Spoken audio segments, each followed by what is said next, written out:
Hello and good evening viewers, कैसे हैं आप लोग। स्वागत है आपका शेयर बाजार ज्ञान की एक और वीडियो में। और आज की इस वीडियो में हम बात करने वाले हैं कोल इंडिया लिमिटेड के शेयर के बारे में।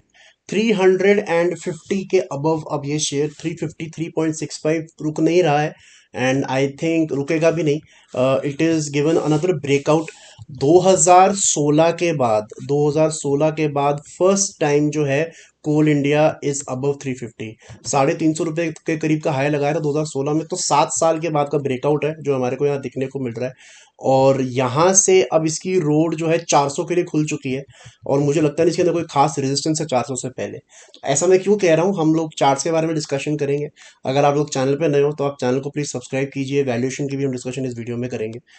तो शुरुआत शुरुआत करते हैं सबसे पहले वैल्यूएशन से रिलेटेड। तो मैंने पिछली वीडियो में भी बात करी थी कोल इंडिया के वैल्यूएशन से रिलेटेड कि सस्ते होते हैं ये शेयर। कोल इंडिया को अगर आप देखोगे तो अभी 7-8 के पी मल्टीपल पे चल रहा है। हालांकि इतना चल चुका है ये, जब भी शेयर ऊपर जाता है ना तो उसका प्राइस टू अर्निंग रेशो भी कई केसेस में ऊपर जाता है। अगर अगर वो स्टैग्नेंट रह रहा है या फिर नीचे रह रहा है, उसका मतलब एक ही है कि कंपनी ढंग का प्रॉफिट कर रही है, यानी कि जितना स्टॉक ऊपर जा रहा है उतना प्रॉफिट भी ऊपर जा रहा है। इसकी वजह से वैल्यूएशन उसकी अभी भी सही है।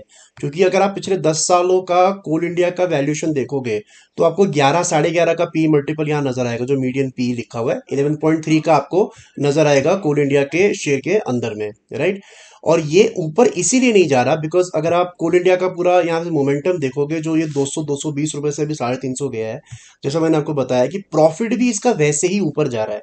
अगर हम देखेंगे तो सितंबर क्वार्टर में इसने 7,000 करोड़ के करीब का बॉटम लाइन दिया है नेट प्रॉफिट, जून में लगभग 8,000 करोड़ और दिसंबर के अंदर में लगभग 8,000 करोड़। और अगर आप पीछे जाओगे, जस्ट 10-12 क्वार्टर पीछे जाओगे, तो ये हर क्वार्टर में 2-3 हजार 4,000 करोड़ का प्रॉफिट ही देती थी। 3,000 करोड़, 4,500 करोड़, 3,000 करोड़, 3,000 करोड़, 4.5। लेकिन 2022 से इसकी असली कहानी पलटी है, जहां पे ये रेगुलरली 6,000 7,000 करोड़ के ऊपर प्रॉफिट जो है हर क्वार्टर में दे रही है। डबल हो गया है प्रॉफिट, इसीलिए स्टॉक ऊपर गया है और वैल्यूएशन जिसकी ज्यादा महंगी नहीं हुई है।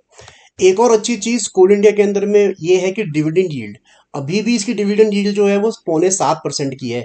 यानी कि अगर आप 350 पे कोल इंडिया लेके बैठते हो, तभी भी अगर स्टॉक कुछ ना करे तो आपको 7% साल का ही डिविडेंड में दे रहे हैं। That is also good thing about Coal India. ये डिविडेंड यील्ड एक टाइम पे 11 12 13% की थी जब ये 200 250 रुपए पे था। लेकिन ऑब्वियसली अगर स्टॉक का प्राइस ऊपर जाएगा तो डिविडेंड यील्ड घटती है, तो इसीलिए ये थोड़ी नीचे आ गई है अभी।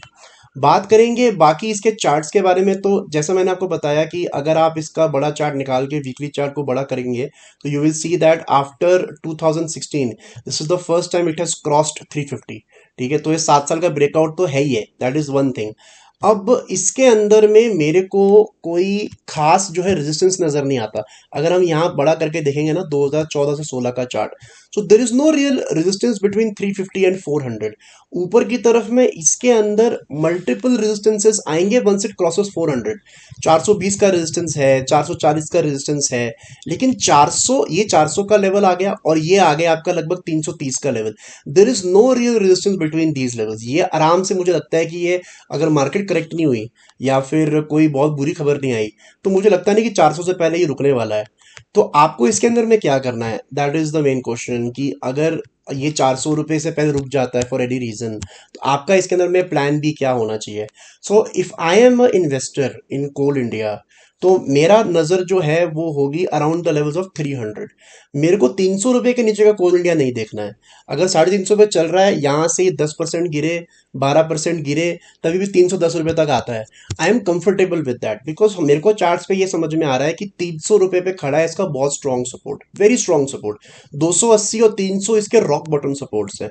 तो अगर आपको लंबा इसमें कमाना है, अगर आपको देखना है कोल इंडिया को वापस 450 400 450 जाता हुआ, तो आपको स्टॉप लॉस जो है वो हमेशा थोड़ा नीचे ही लगाना पड़ेगा। So I would always say that Coal India के अंदर जो चार्ट्स बता रहे हैं 300 रुपये का stop loss is very good.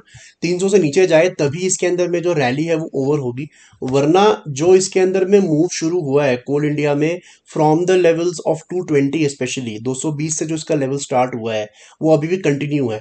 350 पे भी रैली इसकी स्ट्रॉन्ग जारी है और अभी भी ये स्टॉक सस्ता है, 7-8 के पी मल्टीपल पे अभी भी है, because company has given very good profits. So I think hold on to Coal India.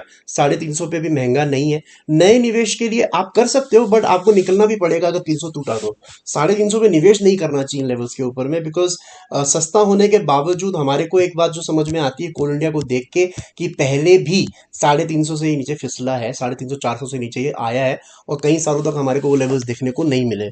सो उस चीज के ऊपर में रिस्क लेना I don't think is very wise.